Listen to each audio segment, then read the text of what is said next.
let's look at chapter 17. Again, the assumption is you've read the chapter, and we are just going through and picking up certain sections that would be of importance. Please remember again, I'm not doing the whole chapter in great detail. I'm just picking out certain things. There are obviously other aspects you can be exploring as well. So a brief reminder of what happens in chapter 17. Mina transcribes Dr. Seward's journal or diary. Jonathan Harker discovers the location of Count Dracula's boxes, the ones that were filled with earth. Mina prepares and puts together the narrative of diaries, journals, articles, etc. And she also comforts poor Arthur and Quincy Morris. Okay. So chapter 17 is the first time in the novel when all the protagonists are actually together for the first time. So remember, there's 6 of them. There's Mina and Jonathan Harker, Van Helsing, Seward, Arthur, and Quincy. And they are the ones who are going to confront the evil that Count Dracula represents. All right, so they are going to have to undertake the task all on their own. They are never going to be able to get any members of authority or outsiders to believe their story, so they're going to have to do this alone. Please remember that these 6, though, do have positive proof in their eyes of the existence of vampires, and in fact, the more Jonathan gets involved and in the planning and the details and the research, the more rejuvenated he becomes health-wise. Okay, this seems to really have an impact on his health, the idea that they are going to confront Count Dracula head-on. So pretty much we need to realize that Stoker here is dependent on the tradition that only a few people have any knowledge or the necessary information in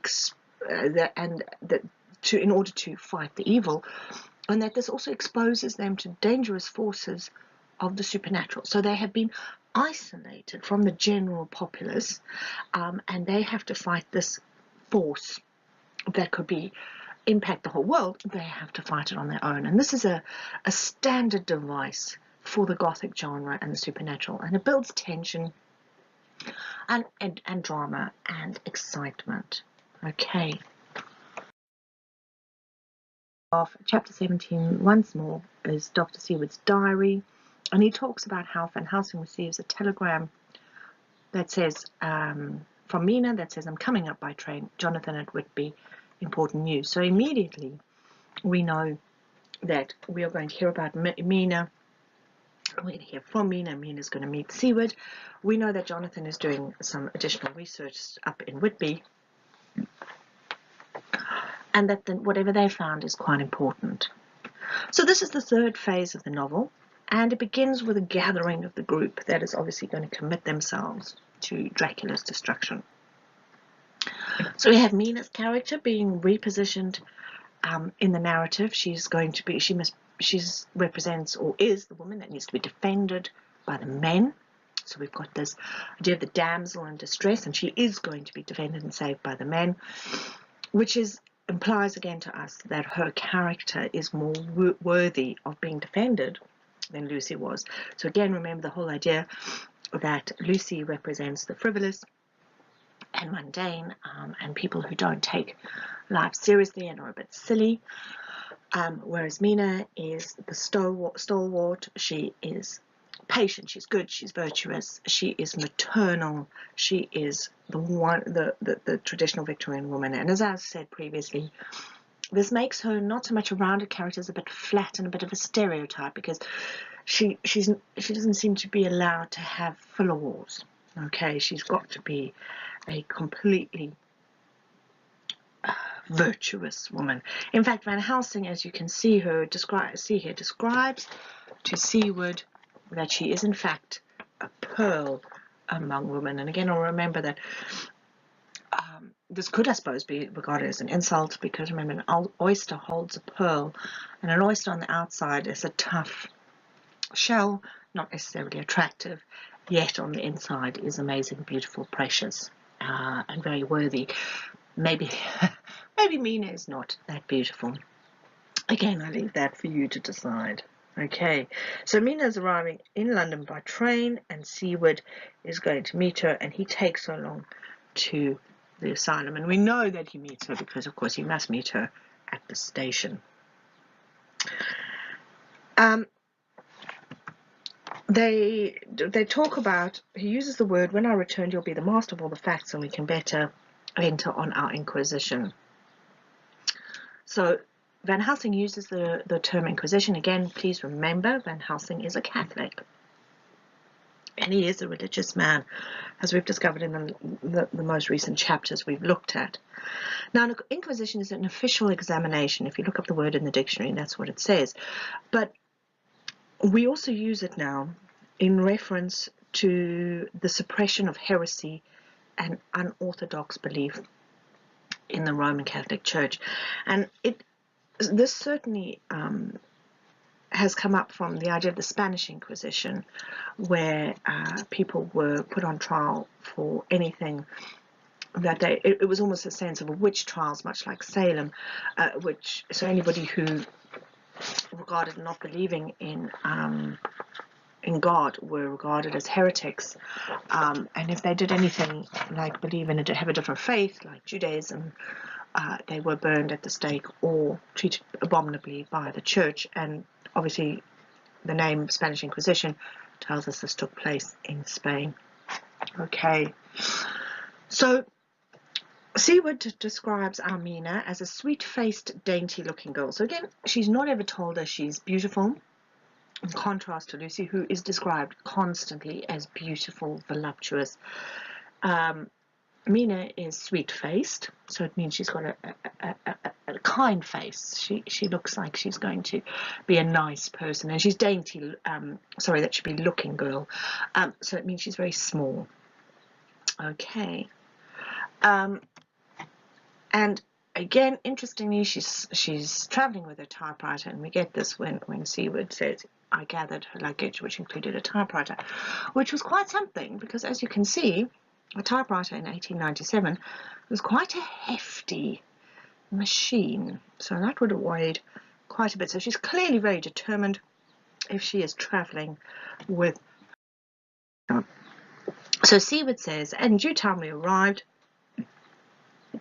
Excuse me, I have the hiccups.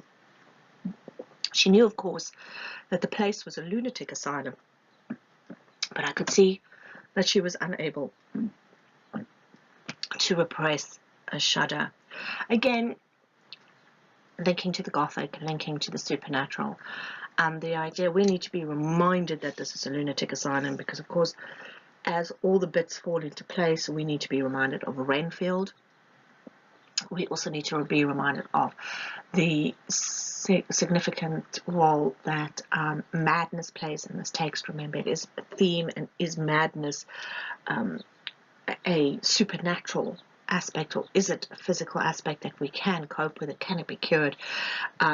Remember, madness and evil are often linked, and it's the idea of being out of control. So just to bear in mind that it is important that Mina shudder here, because it's not necessarily, as we can look at it now as a modern audience, we look back on it, it's not necessarily because of the fact that it's a lunatic asylum, but we are reminded that Renfield lives there, and therefore perhaps she's shuddering because she's entering the presence of evil.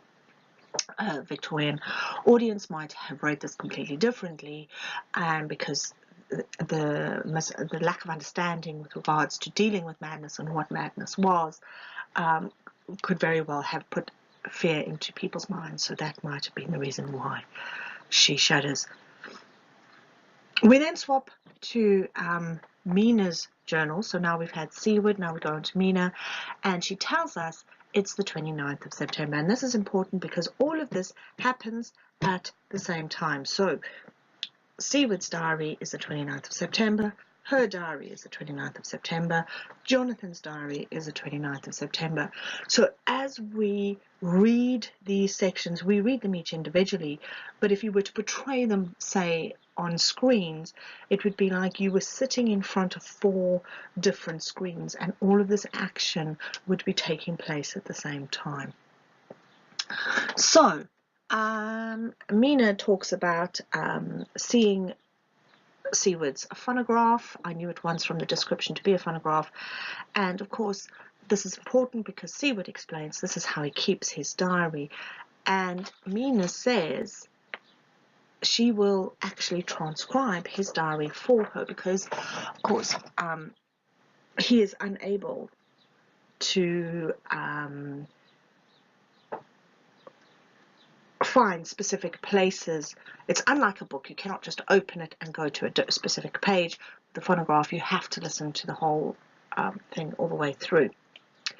So Mina asked about Lucy's death, and of course Seward is absolutely horrified. He says, "Tell her of her death, not for the wide world." So again, we're reminded that they treat Mina as if she is fragile and dainty. She could not possibly hear about Lucy's death. That would upset her. Now again, you can look at this as patronizing, because of course you could say that it would upset her because she's a dainty woman and she's not strong enough. But if you do remember again the situation, it's quite a gruesome and graphic death. Therefore, is it necessarily good to share with other males, or is it just because the death is gruesome and he doesn't want to share it with anybody? Or are we looking again at the idea that women were too dainty? Okay, so Seward wants not to tell her about this, and of course Mina says, okay, well, don't tell me. I can listen to the phonograph, I can listen to your diary entry about Lucy's death.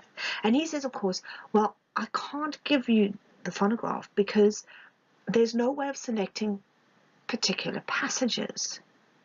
Okay, and he uses the phrase, "That's quite true, upon my honor, honest Indian." So he says, I promise you, I'm not lying. I cannot select particular passages. Now, the phrase honest Indian is one that is used to emphasize the truth. Okay, I swear upon my life, or something along those lines. That's what honest Indian is. Now, we wouldn't use that today because that could obviously be misconstrued as prejudice or racism. And when we're talking about Indians here, we're referring to Native American Indians. And again, it comes from this phrase, particular phrase, honest Indian, comes from one of Mark Twain's books, The Adventures of Tom Sawyer, which was published in 1876.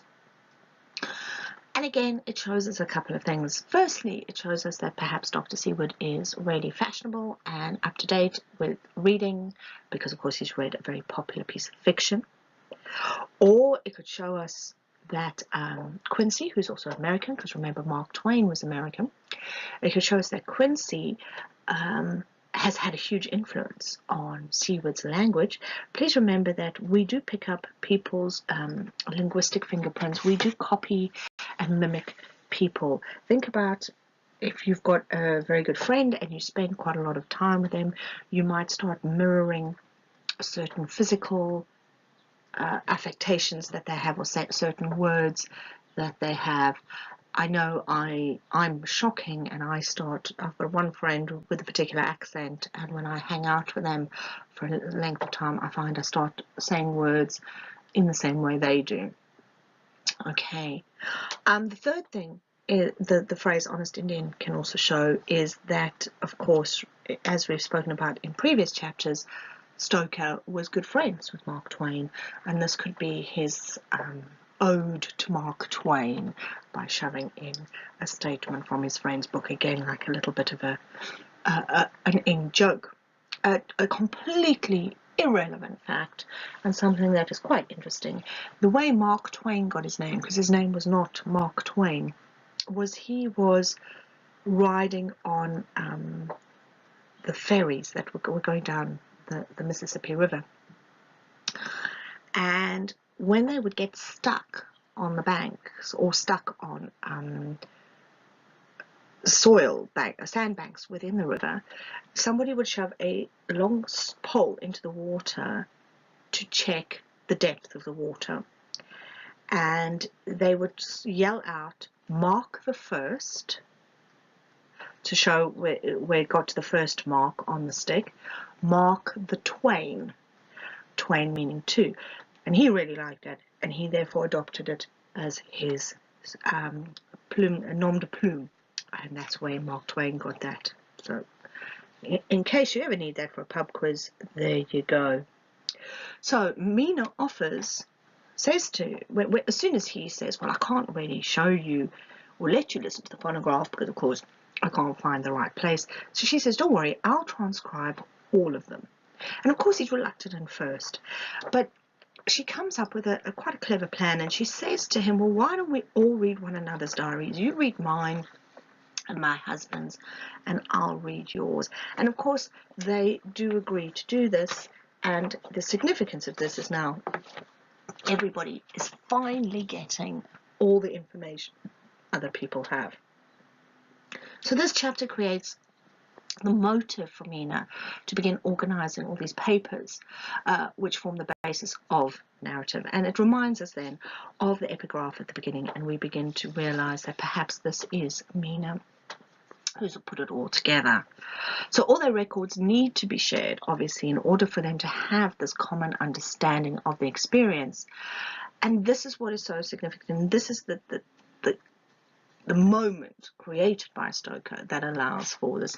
And in fact, Mina says to Seward, we need have no secrets among us.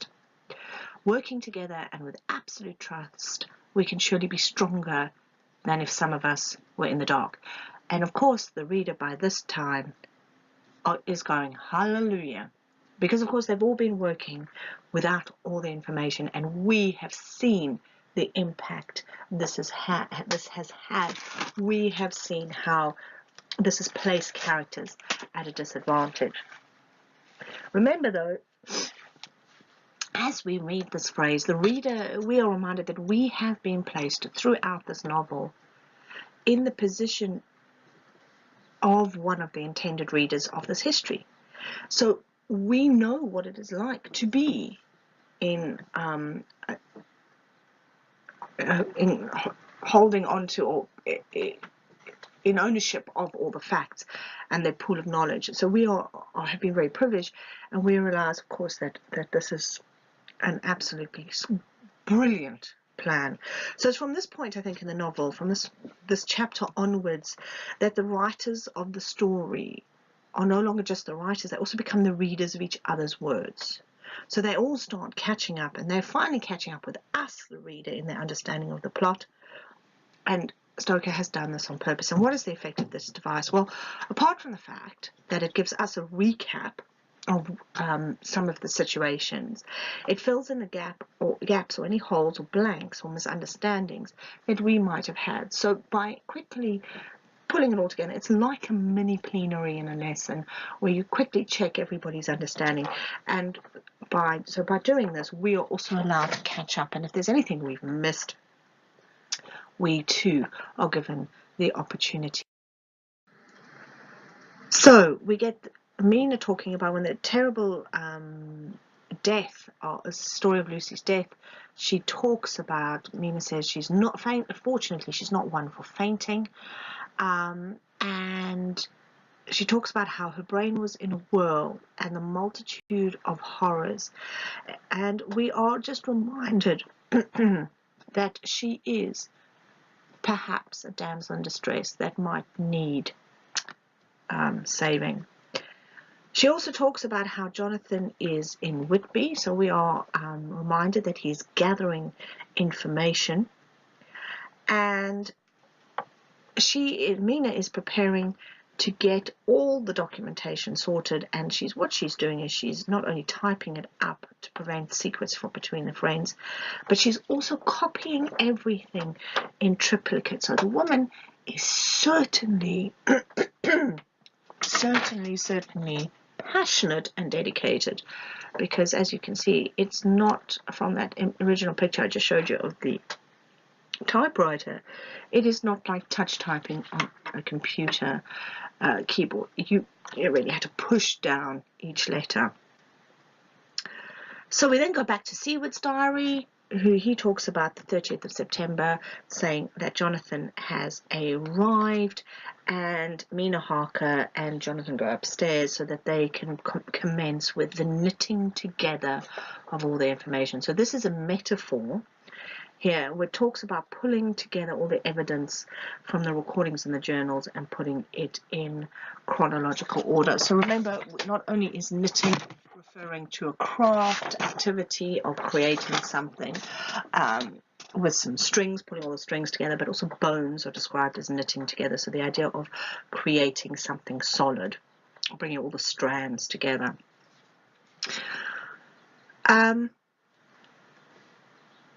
So Seward explains in his journal, as we continue, how they have discovered, because he's read Mina and Jonathan's, and now he kind of knows what's going on, and he re-looks at his journal, and he says, the pennies dropped. He comes like, oh wow, this is it. That was Dracula's hiding place.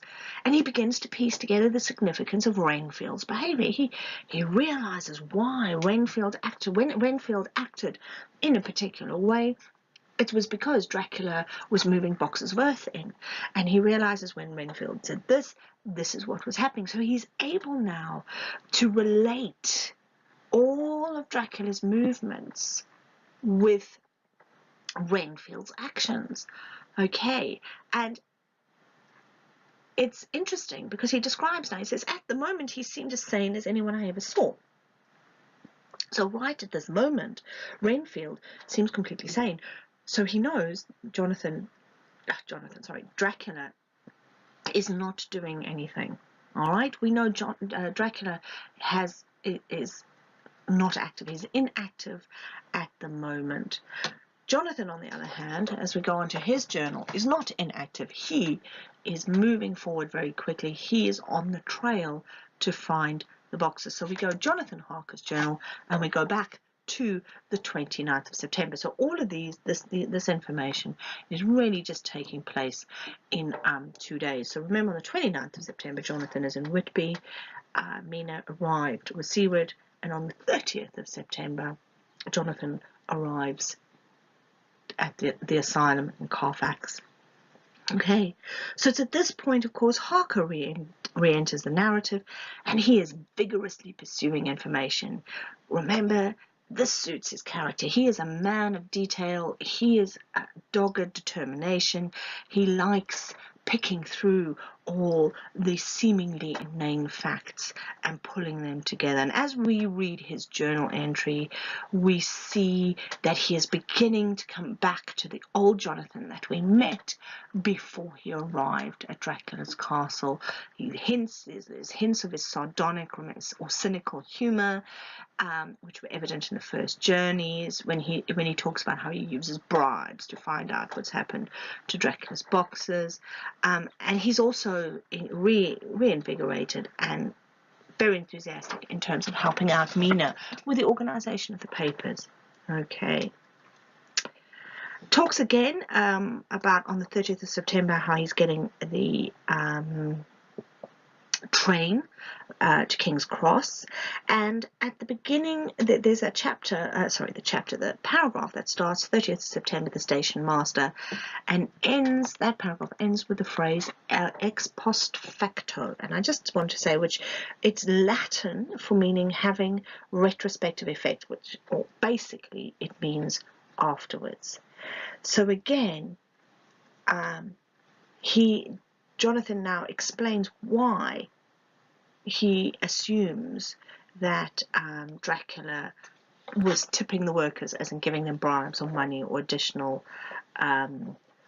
incentives. Okay, so it's again reminding us, the reader, that the hindsight is 20/20 vision.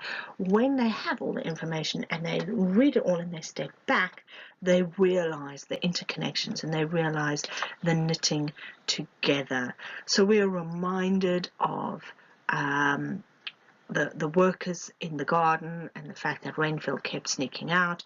We're reminded of the Dementor, which was the ship from Varna. We're reminded of the chapel at Carfax, and it just quickly a quick recap for us, the reader, in case there's anything we've forgotten. So we now swap to Mina Harker's journal on the 30th of September, and Mina is putting all the paperwork together. And Lord Godalming, so Arthur and Quincy Morris have arrived. Okay, so Mina's put all the paperwork together, and because of course she's written this all in triplicate, she gives Arthur and Quincy a copy for them to read. Okay, as Arthur reads it, obviously he's completely overwhelmed by grief. Of course, he's reminded of what happened to Lucy because he gets to read the events, but he gets to read Seward's diary. Please note, Mina does type fast, and he's reminded of the grief and of the situation. And Mina, being the only woman of the six, and being this virtuous maternal figure, offers him comfort, gives him a hug, pats him on the back, says, there, things are going to be all right. So he pledges himself to her, not in a romantic sense, but he promises to guard Mina. Okay, so and Quincy also remarks on the fact, oh well, Arthur needs comfort, so Mina also comforts him. And again, it's quite sweet because they haven't it's obviously working again on the stereotype of the Victorian man not showing any emotion, not being able to discuss emotion, the idea that men don't just talk about their feelings with one another because that's not appropriate, but of course it's okay for women to talk about feelings. So the impression we get is that they actually really could do with a good hug and someone saying there, but they haven't managed to have that because there've been no woman in the group until now, and therefore Mina is now filling the role, the maternal role, and giving them a hug and saying, you know, we are all together. And of course this gives us and them a new understanding of their relationship to one another. Please remember, again, I need to remind you that at no point is Mina described as beautiful. So there is no sense of sexual attraction towards Mina. Okay. So, of course, why does Arthur have this moment of emotional release? Well, he mourns the death of his fiancée with the fiance's best friend. And again, Arthur is the most emotional of the men, and perhaps a Victorian audience would have read that and thought, wow, you know, that's not appropriate. But because he is Lord Godalming, he is of the aristocracy, and he is the most senior in terms of status of the group, perhaps he can be forgiven. So what happens is that we talk about, we go through about as his sobs cease, and towards the end of the chapter, Arthur says how he appreciates Mina's sweet sympathy. So she is now replacing Lucy not in terms of girlfriend, fiance, sexual being. She is replacing Lucy as the female comforter. And again, this is reinforced because, of course, Quincy describes her true-hearted kindness and calls her little girl, which was the term of endearment that he would use for Lucy. So it's important that we understand here at this stage that Mina effectively supersedes Lucy as a worthy object of inspiration for these men when it comes to their quest. She's filled with admiration for their courage and their friendship, and they need a woman, not only, I suppose, to organize them and do the paperwork, the filing, although please remember that was not a traditional female role at this time. Female secretaries only came into being in the 60s and the 70s, but it's the 40s, actually, sorry, it was post the war that women began to take over these roles. But it's the idea that they've got someone to mummy them, to hug them, to be the one that allows them to experience their emotions.